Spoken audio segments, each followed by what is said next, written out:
उस बैकफुट के बाद जिस प्रकार से उन्होंने काउंटर किया, उन्होंने अपने मिसाइल को कोशिश की, और जिस प्रकार से उन्होंने लगातार 500 600 भी उन्होंने मिसाइलें इससे ज्यादा ही इसराइल की गिराई, इसमें इसराइल को भी झटका लगा कि युद्ध विराम टिकेगा। मेरा मेरा ऐसा मानना है, युद्ध विराम टिकेगा। ईरान भी इस तरह के बयानबाजी करेंगे, अमेरिका भी उस तरीके से बयानबाजी करेंगे, इसराइल भी बयानबाजी करेगा। नमस्कार, मैं राजू रंजन, वतन के रखवाले में आपका स्वागत है। आज बात ईरान और इजराइल की। 12 दिनों के युद्ध के बाद दोनों के बीच युद्ध विराम जारी है। इसके बावजूद आशंकाएं बरकरार है। दोनों ओर से बयानबाजी और धमकियों का दौर जारी है। और हाँ, अमेरिका भी तो है। ट्रंप साहब तो कभी ईरान पर तो कभी उसके सुप्रीम लीडर खामनेई पर बोलते रहते हैं। अब पहला सवाल यही है कि क्या यह सीज़फायर टिक पाएगा? इजराइल और अमेरिका ने ईरान के खिलाफ सैन्य कार्रवाई के जरिए क्या कोई रणनीतिक उद्देश्य हासिल किए? और उससे भी बड़ा सवाल, क्या इन सब से ईरान कमजोर हुआ है या अपनी ताकत का लोहा इजराइल और अमेरिका से मनवाया है? इन सारे मुद्दों को समझने के लिए हमारे साथ है सामरिक मामलों के जानकार lieutenant general Sanjay Kulkarni. General Kulkarni, NDTV में आपका स्वागत है सर। जी सर, पहला सवाल यही है कि क्या इजराइल और अमेरिकी सैन्य कार्रवाई ने ईरान को कमजोर कर दिया है, तबाह किया है सर ईरान को? इसमें कोई शक नहीं कि ईरान के ऊपर जबरदस्त जो प्रहार हुआ है, उस प्रहार से ईरान कितना भी कहने की कोशिश करे, और नॉर्मल है, हर देश यही कहेगा कि हमें इतना ज्यादा नुकसान नहीं हुआ है जितना हर कोई सोचता है, लेकिन नुकसान हुआ है, इसमें कोई शक नहीं। क्यों मैं ये कह रहा हूं कि नुकसान हुआ है? जो देश अपनी कंप्लीट एयर जो स्पेस है उसके ऊपर अपनी ही पकड़ खो देता है, उसी से समझ में आ जाना चाहिए कि उस देश को जबरदस्त एक झटका लगा है। क्योंकि एक ईरान जैसा देश, ईरान जो तकरीबन 75 गुना इसराइल से बड़ा, इसराइल की आबादी सिर्फ 10% ईरान की, और ईरान एक पुरानी सभ्यता और मिनरल रिच, मतलब तेल, विश्व का तीसरा सबसे बड़ा उत्पादन करने वाला देश, चाहे वो गैस हो चाहे तेल हो। ऐसे इसमें ये कहना और ये सोचना, और जब कि ईरान लगातार 1979 से इस बात को ये कहता आया है कि वो यहूदियों का अस्तित्व खत्म कर देंगे, and down with America, down with Israel, death to America, death to Israel.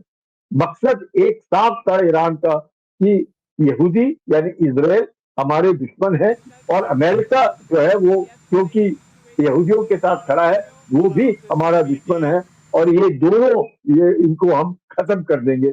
यानी कि 1979 से लगातार आज 2025 हो गया है, ईरान वो कोशिश कर रहा है, तैयारी कर रहा है, और उस तैयारी में वो लगा हुआ है, इसमें कोई दो राय नहीं है। और इतना करने के बाद, और 1979 से 2000 तक जिस प्रकार से अनबन रहा, और 2000 से लगातार जो न्यूक्लियर प्रोग्राम को लेकर के ईरान लगातार ये सोच रहा है कि मैं कहीं ना कहीं इसराइल को इस दुनिया से ही हटा दूंगा, इस दुनिया से ही मिटा दूंगा, इनका अस्तित्व खत्म कर दूंगा। अमेरिका क्या समझता है, अमेरिका को भी हम आंख मतलब जगह दिखा देंगे। ऐसे इसमें लगातार जो कार्रवाई कर रहा है, तो इस दौरान हमास, हिजबुल्लाह, हूदी, इन तरीके के आतंकी संगठन को खड़ा करके इसराइल के इर्द गिर्द, यानी कि हमास गाजा के अंदर, हिजबुल्लाह लेबनान के अंदर, जबकि 1982 में जबरदस्त युद्ध हुआ है ईरान और लेबनान के अपना इसराइल और लेबनान के बीच में। तो इस तरह के आतंकी संगठनों को खड़ा करना और अपने आप को दूर रखना, और इसराइल को इनके साथ भिड़ा देना 7 अक्टूबर 2023 से लगातार, ये क्या दर्शाता है कि ईरान को मालूम है, और ईरान ने अपना जो भी रास्ता चुना है, गलत चुना, ठीक चुना, जैसे भी चुना, एक रास्ता चुना है, और उस रास्ते से वो चाहता है कि अब मैं, वक्त आ गया है और इसराइल को नहीं छोड़ूंगा, अब वक्त आ गया है। और ऐसे इसमें उसने चीन के साथ अपनी संधि की, ऐसे इसमें उसने रूस के साथ अपनी संधि की, ऐसे इसमें उसने अपने मिसाइल का जो प्रोग्राम है उसको एक जबरदस्त एक इम्पेटस दिया, और बढ़िया बनाने की कोशिश की, ड्रोन के ऊपर से जबरदस्त जोर लगा करके अपनी टेक्नोलॉजी का प्रदर्शन किया। धीरे धीरे करके उसने अपना न्यूक्लियर प्रोग्राम, चाहे वो पीसफुल, वो कहते हो पीसफुल, लेकिन जिस प्रकार से उसका कंप्लीट जो कार्रवाई है, मैं कहूंगा कि जो अपना जो उनका प्रोग्राम है, वो धीरे धीरे करके 5% से 20% से लेकर के 60, 70, 80, 90% चल रहा। तो ये क्या दर्शाता है कि ईरान तैयारी कर रहा है, ईरान तैयार है, और ईरान को अब लगा कि अब ईरान इसराइल का अस्तित्व खत्म करने के लिए तैयार है। इसके बावजूद अगर ईरान विद इन 24 घंटे के अंदर, जब टू प्रॉमिस 3, मैं कहूँगा टू प्रॉमिस 1 में उन्होंने मिसाइलें डाली, तकरीबन जो भी मिसाइलें डाली उसमें से तकरीबन 90 से 99% आयरन डोम के कारण, डेविड स्लिम के कारण, उसके एरो सिस्टम के कारण बर्बाद हो गई, और इसराइल को नुकसान नहीं पहुंचा। टू प्रॉमिस 2 में भी नुकसान इतना नहीं पहुंचा, लेकिन टू प्रॉमिस 3 जो उसने शुरू किया शुरुआत में, तो मुझे लगता है ईरान को जबरदस्त, मतलब इतना झटका, ऐसे लगा कि ईरान ने तो बिल्कुल ही सरेंडर कर दिया है। इसमें कोई शक नहीं कि पूरा का पूरा अपना एयर स्पेस जो है वो तो उसने बिल्कुल गंवा दिया। और टोटल गंवाने के बाद, जिस प्रकार से इसराइल ने हमला करने के बाद उनके टॉप मिलिट्री लीडरशिप खत्म कर दिया, टॉप न्यूक्लियर साइंटिस्ट खत्म कर दिए, उनके न्यूक्लियर इंस्टॉलेशन बर्बाद कर दिए, उनका मिलिट्री प्रोडक्शन बर्बाद कर दिया, इनके मिसाइल लॉन्चर्स बर्बाद कर दिए, ये सब क्या दर्शाता है कि ईरान जो है बैकफुट पे था। इसमें भी कोई शक नहीं है। उस बैकफुट के बाद जिस प्रकार से उन्होंने काउंटर किया, चाहे 48 घंटे के बाद किया, 72 घंटे के बाद किया, उन्होंने अपने मिसाइल को मतलब कोशिश की, और जिस प्रकार से उन्होंने लगातार 500, 600 या जितनी भी उन्होंने मिसाइलें, इससे ज्यादा ही इसराइल पे गिराई, इसमें इसराइल को भी झटका लगा। और ऐसा झटका लगा कि उन्हें भी लगा कि iron dome, David sling, arrow system, obviously 100% तो कोई भी सिस्टम काम नहीं करेगा एयर डिफेंस का, लेकिन क्योंकि इसराइल एक छोटा देश है, 430 किलोमीटर लंबा, तकरीबन 130 किलोमीटर चौड़ा, और कहीं कहीं पर सिर्फ 13 किलोमीटर ही चौड़ा। ऐसे इसमें कहीं पर भी मिसाइल गिरे तो नुकसान तो इसराइल का होना है, और इसराइल का नुकसान हुआ, चाहे वो तेल अवीव में हुआ, हाइफा में हुआ, या फिर जेरूसलम में हुआ, पर इसराइल का नुकसान हुआ। सर, मेरा सवाल है कि इसराइल और अमेरिका की कार्रवाई से क्या हासिल हुआ? ये देखिएगा, एक तो सबसे पहला जो मकसद था वो था यूरेनियम एनरिचमेंट को लेकर के, और न्यूक्लियर प्रोग्राम को जो ईरान का है उसको ध्वस्त करना, और किसी न किसी प्रकार से यकीन करना कि इजराइल का जो अस्तित्व है वो खत्म ना हो जाए। और मिडिल ईस्ट के अंदर जो दबदबा कहीं ना कहीं लग रहा होगा अमेरिका को कि वो दबदबे में कहीं ना कहीं चीन का प्रभाव बढ़ रहा है, या रूस का प्रभाव बढ़ने का खतरा है, तो ये सबको देखते हुए कहीं ना कहीं, उसको देखते हुए मुझे लगता है जरूर, इसमें कोई शक नहीं कि ईरान का जो न्यूक्लियर प्रोग्राम है वो तो मेरी राय में कम से कम 10-15 साल तो पिछड़ गया। क्योंकि नतांश में, चाहे आपका पहाड़ में, या फिर आपका पांडु में, जो बेसिक थे, चाहे जहाँ पे सेंट्रीफ्यूज से बिजली की जरूरत थी, जहाँ पे वो यूरेनियम एनरिचमेंट में लगे हुए थे, और जहाँ पे वो लेबोरेटरी से वो टेस्ट करने की, तीनों को जबरदस्त नुकसान पहुंचा। अब ये कहना, चाहे ईरान कितना भी कहे कि नहीं हमारा तो न्यूक्लियर प्रोग्राम बहुत पीसफुल है, अगर पीसफुल प्रोग्राम होता तो कोई 80 मीटर जमीन के नीचे जाकर के कोई प्रोग्राम नहीं बनाता है। 80 मीटर वही जाएगा जिसको कुछ छुपाने की कोशिश करनी है, और वो 80 मीटर इसलिए गया क्योंकि उसको मालूम था कि अमेरिका के पास तो सबसे बड़ा बम है जो B-52 बॉम्बर के द्वारा डाला जा सकता है, उसकी गहराई सिर्फ 60 फुट तक ही जा सकती है, उससे ज्यादा या 200 फुट तक जाएगी, उससे ज्यादा वो जा नहीं सकती, तो उससे भी वो गहरा बनाने की कोशिश कर रहे थे। तो इससे क्या समझ में आता है हम लोगों को कि ईरान इज नॉट इनोसेंट, इसमें तो कोई शक नहीं है कि ईरान की जो सोच थी, वो एक, जो भी उसकी मानसिकता थी, जैसे भी था, उसको मकसद साफ था कि उसने इसराइल को सबक सिखाना है, इसराइल को, और उसने वो जो लीडरशिप का रोल लिया है, और वो लीडरशिप का रोल जो 1979 के बाद लिया है, और वो 1979 एक ऐसा साल है या जिसमें आप देखते हैं कि सोवियत यूनियन अफगानिस्तान में है। आप देखते हैं कि सऊदी अरेबिया के अंदर उनके मक्का मदीना में हमले हो रहे हैं। उधर आप देख रहे हैं कि सऊदी अरेबिया के अंदर भी अनबन सी हो रही है। उधर तुरंत ईरान और इराक के बीच में जबरदस्त युद्ध छिड़ गया है। तो ऐसे माहौल में उनको लग रहा है कि हमने इसराइल का जो अस्तित्व है मिटाना है, और उस अस्तित्व को मिटाने के लिए धीरे धीरे करके ईरान लेकिन अपना लीडरशिप। या लेकिन जनरल कुलकर्णी, अमेरिका के ही जो पेंटागन की एक रिपोर्ट जो लीक हुई थी, उसमें कहा गया था कि ईरान का बहुत जो परमाणु ठिकाने वहां बहुत नुकसान नहीं हुआ है। और आपको क्या लगता है कि ईरान के जो है अपना परमाणु कार्यक्रम बंद कर देगा सर, या कुछ दिनों बाद फिर से शुरू कर देगा ईरान? देखिएगा, IAEA के माफिक या उनके पेंटागन रिपोर्ट के माफिक जैसे भी हो, ये कहना कि आप जब यूरेनियम इन्वेस्टमेंट 5% से ज्यादा करते हैं, इसका मतलब आपकी नीयत ठीक नहीं है। अगर आपको न्यूक्लियर का पीसफुल प्रोग्राम है, आपने बिजली पैदा करनी है, तो आपका इन्वेस्टमेंट 5% से ज्यादा नहीं बल्कि 3.75% होना चाहिए। तो चलो 20% तक ले जाते हैं। 20% तब ले जाता है कोई भी यूरेनियम इन्वेस्टमेंट का प्रोग्राम जब उसको रिसर्च करना है, फार्मास्यूटिकल, एग्रीकल्चर इसमें इस्तेमाल करना है, चलो 20% तक ले जाते हैं। अगर आप 60% और उसके ऊपर धीरे धीरे कर रहे हैं, इसका मतलब आपकी जो नीयत है वो ठीक नहीं है।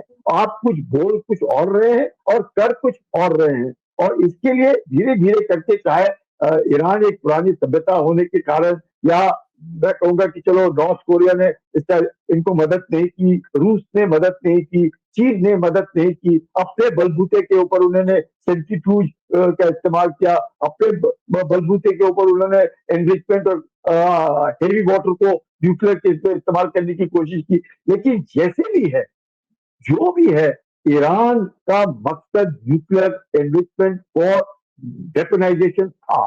उसको लेकर के जो कार्रवाई की अमेरिका ने, और क्या जो ईरान रुक कार्रवाई जाएगा? अमेरिका ने। क्या ईरान रुक जाएगा? परमाणु कार्यक्रम को छोड़ देगा ईरान?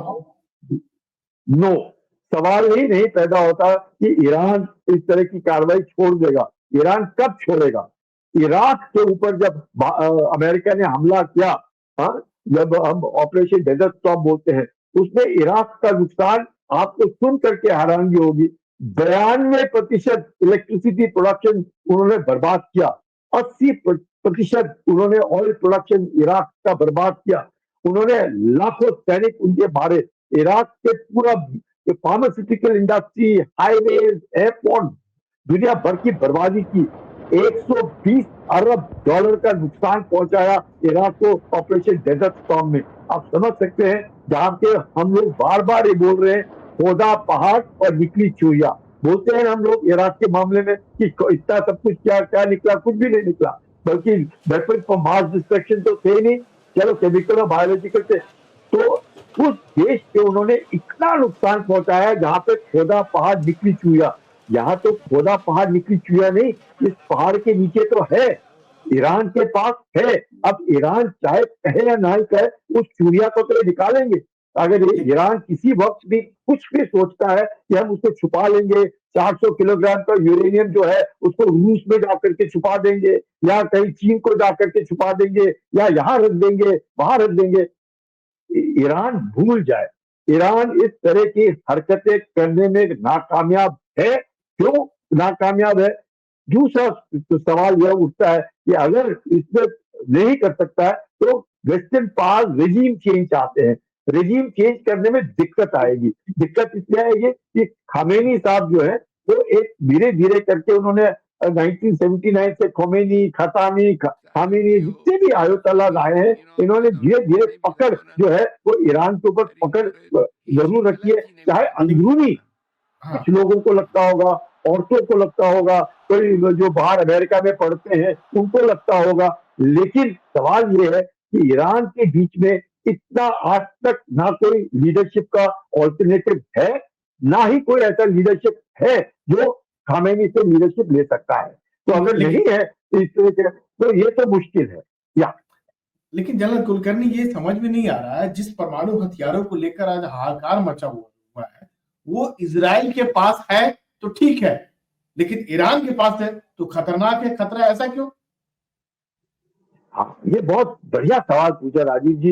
ये हमेशा हर जो मैं कहूँगा अगर विश्व को हम दो भागों में बांटे, एक गोरे और एक नॉन वाइट, अगर हम ये सोच करके चले, और हर हमेशा ये लगता है कि भाई ऐसे कैसे, ये जितने लोग हैं इनको चाहिए, और हम लोगों को हम जब करने की कोशिश करते हैं तो हमको मना करते हैं। ये ऐसा क्या है, वो कौन अपने फन्ने खा लोग है, ये क्या है कि वो जो कर सकते हैं। हाँ, वो वही वाला हिसाब किताब हुआ कि मेरा कुत्ता तो कुत्ता और आपका टॉमी, वो वाला हिसाब किताब में हम लोग चलते हैं।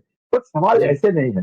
सवाल ये है कि धीरे धीरे करके पूरे विश्व के अंदर, और खासकर जिस प्रकार से रेवोल्यूशन हुए हैं, और जिस प्रकार से सेकेंड वर्ल्ड वॉर के बाद जो उथल पुथल हुई है, जिस प्रकार से तेल का शोध इराक और इराक में हुआ है, जिस प्रकार से तेल 1938 के बाद, यानी कि दूसरे महायुद्ध के थोड़े आसपास इसका कमर्शियल प्रोडक्शन शुरू हुआ है, जिस प्रकार से ब्रिटेन जो है उस वक्त का वर्ल्ड पावर था, उन्होंने किस प्रकार से तेल के ऊपर अपना कब्जा करने की कोशिश की, और किस प्रकार से उसके बाद धीरे धीरे करके चाहे जितने भी राष्ट्रपति आए अमेरिका के, चाहे वो ट्रूमन आए तो ट्रूमन डॉक्ट्रिन, हाइजेनवर आए तो हाइजेनवर डॉक्ट्रिन, जो कार्टर आए तो कार्टर डॉक्ट्रिन, निक्सन आए तो निक्सन डॉक्ट्रिन, रीगन आए तो रीगन डॉक्ट्रिन, यानी कहीं ना कहीं किसी ना किसी तरीके से इस इलाके के ऊपर अपना वर्चस्व कैसे रखना और तेल के ऊपर अपना कमांड कैसे रखना, उसका मकसद था। अब वो तेल के ऊपर कमांड रखने के लिए इराक में सदाम हुसैन को वही लाए, सदाम हुसैन को उन्होंने ही हटाया। जी अफगानिस्तान में तालिबान वही लाए और उन्हीं को हटाने की कोशिश का बाद में उन्हीं को दिया। तो अमेरिका हर जगह में सक्सेसफुल होता है, ऐसी बात नहीं है। लेकिन क्योंकि एक तरीके से ये जो मैं कहूंगा जो सोच है, ये जो एक वेस्ट एशिया में सोच है, जिसमें चाहे सलाफी हो, वहाबी हो, या तरह तरह के सुन्नी हो, शिया हो, या ये जो सोच है, इन सोच में कहीं ना कहीं खासकर अल कायदा के बाद लगता नहीं है नहीं कि ये नहीं गलत हाथ में पड़ने का खतरा है। नहीं, या लेकिन गलत गलत हाथ में तो सिर्फ इसराइल में ही पड़ सकता है। तो इसराइल ज्यादा हमलावर है ईरान के कंपेयर के बात करें तो। ईरान भी ऐसा नहीं कि किसी पर हमला करने जा रहा है या धमकी देते रहता है। इसराइल तो लगातार लड़ाई लड़ते रहता है। अगर बात करें तो 4 बार लड़ाई लड़ा उसने। 73 की लड़ाई में तो बाकायदा उसने धमकी भी दिया था कि परमाणु हथियारों के संदर्भ की बात की थी। तो जब इसराइल को जस्टिफाई कर सकते हैं तो ईरान को भी करना पड़ेगा। और ईरान ने देखिए, इसराइल ने तो बाकायदा परमाणु और प्रसार संधि पर हस्ताक्षर भी नहीं किए हैं। ईरान ने तो हस्ताक्षर किए थे और बातचीत चल रही थी, अचानक आप उस पर हमला कर देते हैं। देखिएगा, अगर हम एक रियलिस्टिक वर्ल्ड में देखें तो जी इसराइल जो है वो आंख और कान का काम करता है अमेरिका में, वेस्ट एशिया में। अगर वेस्ट एशिया में तेल है और उसको कम्युनिज्म की तरफ अगर ढकेला जा रहा है पहले सोवियत यूनियन के वक्त, अब चलो रूस का इतना दबदबा नहीं रहा जितना पहले सोवियत यूनियन का था, और शक था कि सोवियत यूनियन वहां पे कम्युनिज्म के द्वारा अपना एक तरीके से कदर पांव जमा लेगा। मुस्लिम ब्रदरहुड था जो बाद में इजिप्ट में आया 1928 के आसपास, और उसके बाद क्या क्या हुआ। अगर हम देखें शुरू से ही जिस प्रकार से हम यहूदियों को देखते हैं, या यहूदियों को निकालने की कोशिश की, ऑटोमन एम्पायर खत्म हुआ, ऑटोमन एम्पायर के बाद जिस प्रकार से बल्फोर डिक्लेरेशन हुआ, बल्फोर डिक्लेरेशन में किस प्रकार से उन्होंने यहूदियों को छोटी सी जगह दी कि भाई जेरूसलम में आप आइए, और इसराइल का स्टेट बनाया। किस प्रकार से बार बार हम लोग बोलते हैं ये पैलेस्टीन रीजन के अंदर, तो पैलेस्टीन रीजन, ये पैलेस्टीन रीजन है, पैलेस्टीनियंस नहीं है।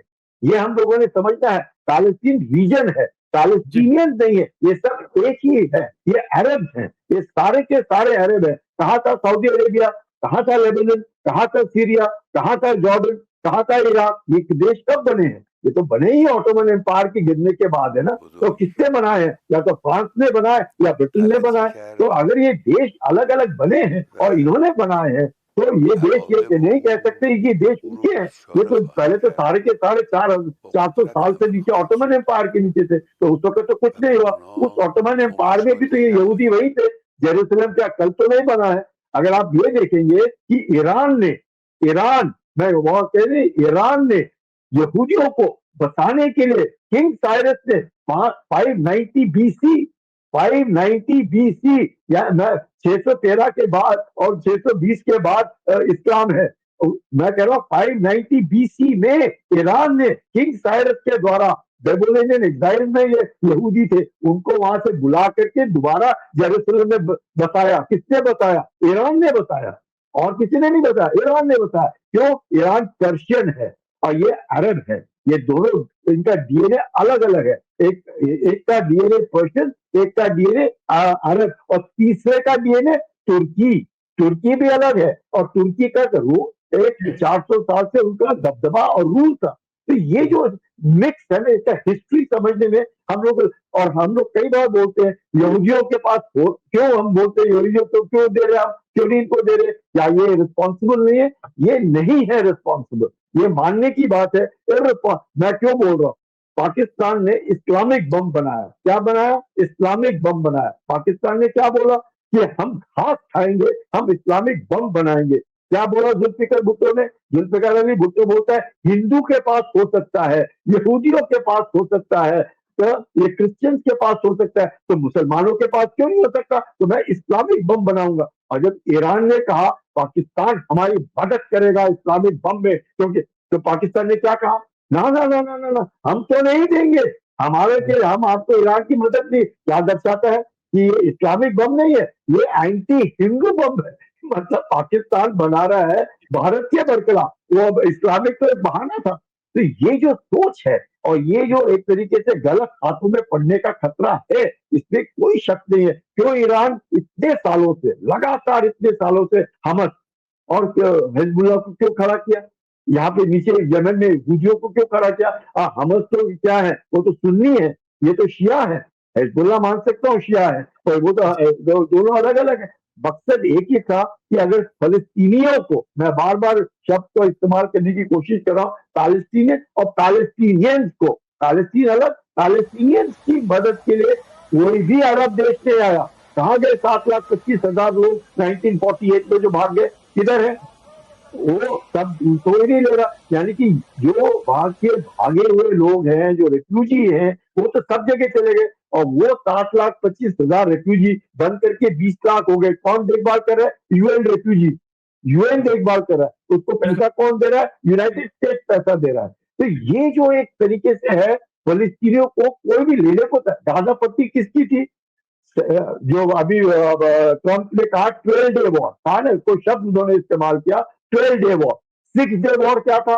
6 डे वॉर में इसराइल ने गाजा पट्टी जीती, इसराइल ने सिनाई पेनिनसुला जीता, इसराइल ने गोलान हाइट जीता, इसराइल ने वेस्ट बैंक जीता। ये कहां से? गाजा पट्टी किसके पास थी? इजिप्ट के पास थी। लिटरली इजिप्ट ने उनकी मदद की।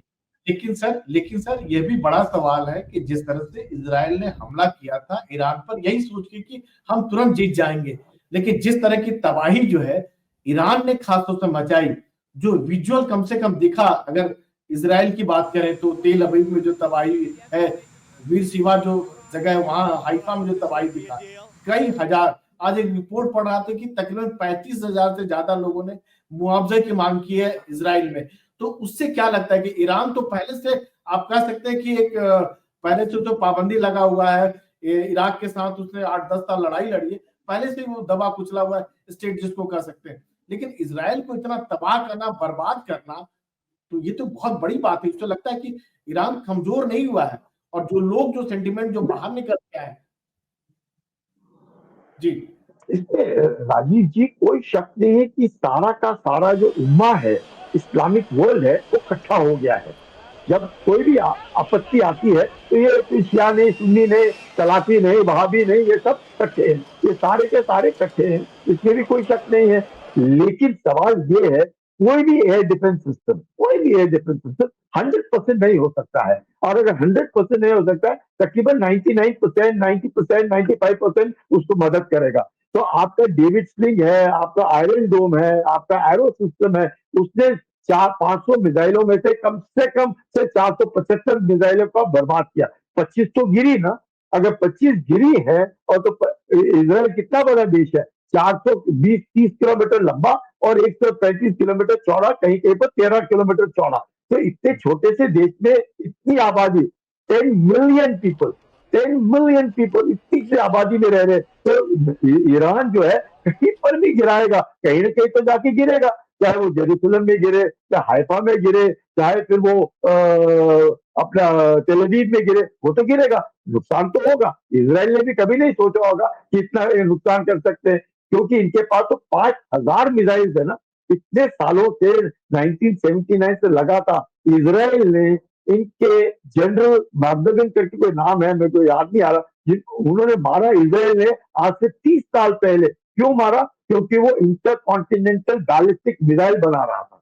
अगर वो इंटर कॉन्टिनेंटल बैलिस्टिक मिसाइल बना रहा था, यानी कि इजराइल को झटका लगा कि इजराइल सिर्फ 3-3,500 किलोमीटर तक की रेंज के ही मिसाइल बना सका, क्योंकि अमेरिका को भी खतरा था। अगर Iran inter continental ballistic missile बना लेता है तो उनको भी खतरा था, जैसे नॉर्थ कोरिया को खतरा है, साउथ कोरिया को खतरा है, जापान को खतरा है। और अब अगर north Korea inter continental ballistic missile बनाता है तो अमेरिका को भी खतरा है। तो ये जो खतरा हो रहा है धीरे धीरे न्यूक्लियर के साथ मिसाइल्स का और फिर ड्रोन का भी जिस प्रकार से आ रहा है, उसको देखते हुए इसराइल को जरूर नुकसान हुआ, पर इतना नहीं हुआ। अब आप देखें, अगर हम कह रहे हैं ईरान के अंदर 600 लोग मरे और 4,000 लोग घायल हुए, इधर 28 लोग मरे और 200 लोग घायल हुए। अगर 28 भी मर गए क्यों? क्योंकि इन्होंने अंडरग्राउंड अपना सिस्टम बना रखा है, उन्होंने अंडरग्राउंड बंकर इसराइल ने बना रखे हैं, जो सिर्फ ईरान से लड़ने के लिए नहीं, वो तो लेबनान से लड़ने के लिए, गाजा से लड़ने के लिए, दुनिया भर, क्योंकि उनका अस्तित्व खतरे में। तो हर घर के नीचे बंकर है, तो वो आदमी बंकर में चला जाता है। नुकसान हुआ है जरूर, 25,000 लोग, 30,000 लोगों ने इंश्योरेंस क्लेम भरे हैं, लाखों करोड़ों रुपए का नुकसान हुआ है इससे, पर वो हो जाएगा, तो उनकी पूर्ति हो जाएगी। तो उन्होंने ईरान को भी नहीं छोड़ा। ईरान, सवाल ये है, ईरान एक पुरानी सभ्यता है।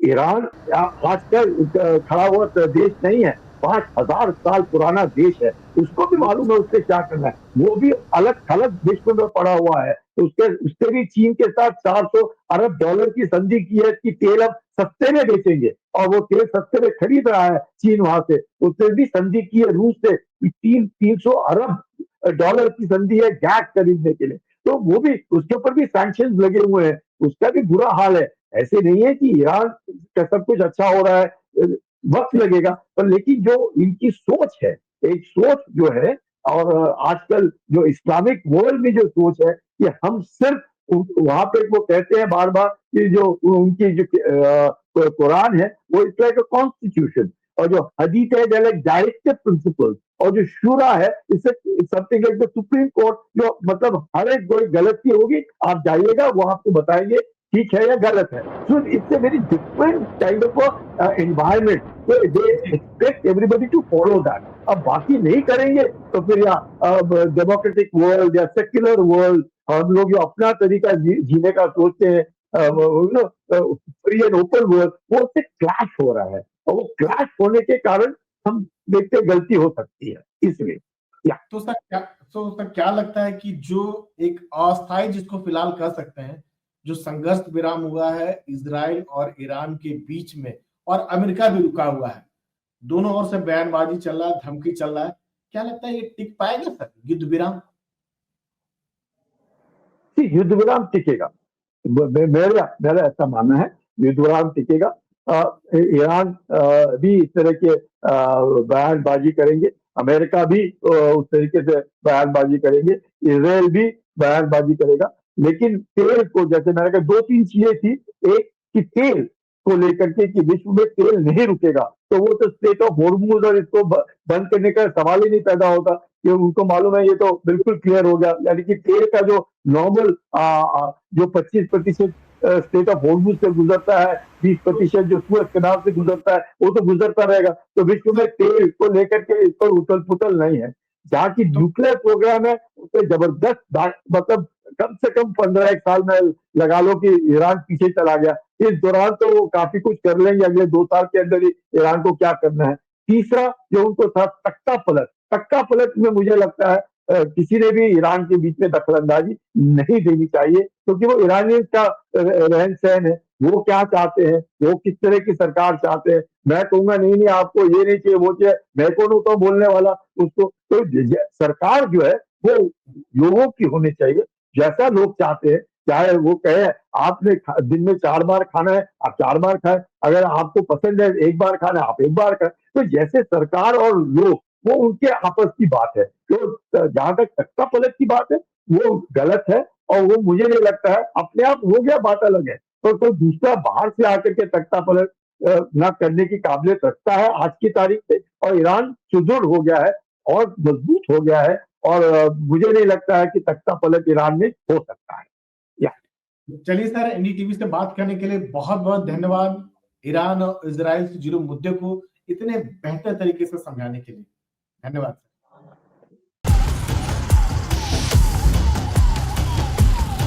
कैसी भी चुनौती हो, सेनाएं देसी हथियारों के दम पर दुश्मन का माकूल जवाब देने के लिए पूरी तरह तैयार है।